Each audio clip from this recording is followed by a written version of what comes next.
어떤 언론에서도 보도하지 않는 공무원의 비리와 갑질에 대한 죄와 벌. 우연히 녹음 파일을 입수하였습니다.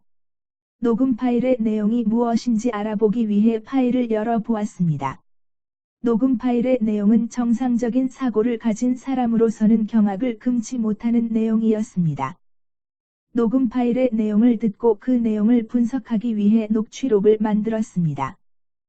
녹취록의 내용을 살펴보니 그것은 초등학교 내에서 방과 후 학교의 업자가 교장에게 고함을 지르면서 협박하는 내용이었습니다.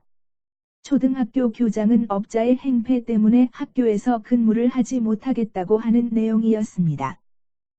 그리고 교장은 업자가 학교를 나가지 않자 대구 수성경찰서로 가겠다고 하면서 차를 타고 가려고 하였는데 업자는 교장의 차를 막아 세우고 교장의 차 문을 열고 타려고 하여 교장은 업자에게 항의를 하였습니다.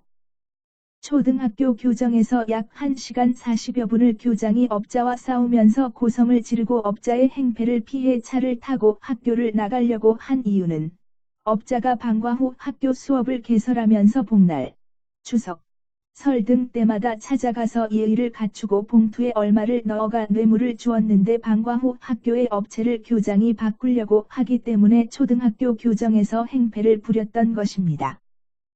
터무니없는 비리의 내용의 증거인 녹취 파일과 녹취록을 확인 후에 이러한 부정을 눈 감고 넘어갈 수 없어 경찰에 녹취 파일과 녹취록을 주고 고발하였습니다.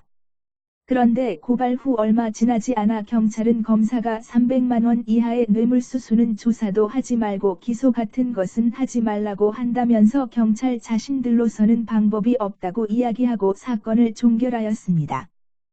일반적인 상식으로는 초등학교 교정에서 교장이 나가라고 하는데도 나가지 않아 교장이 도리어 나가려고 한 거면 공무상 업무 방해와 무단 침입이 될 것이고 뇌물을 제공하고 방과 후 학교를 계속 유지하게 해달라고 하는 것은 협박과 뇌물수수의 범법행위라고 법의 문외한도 판단이 되는 내용인데 왜 검사는 범죄에 대한 기소는 고사하고 경찰에게 조사도 하지 못하게 하는 행위를 한 것일까요?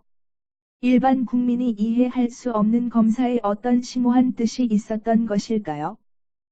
검사의 행위는 초등학교 교장과 업자의 범법 행위로 수사가 되고 기소를 하게 되면 자라나는 어린 초등학생들이 충격을 받아 학업을 제대로 할 수 없을 것이라는 생각으로 부처님, 예수님, 공자 같은 자비와 은혜로서 그렇게 한 것일까요?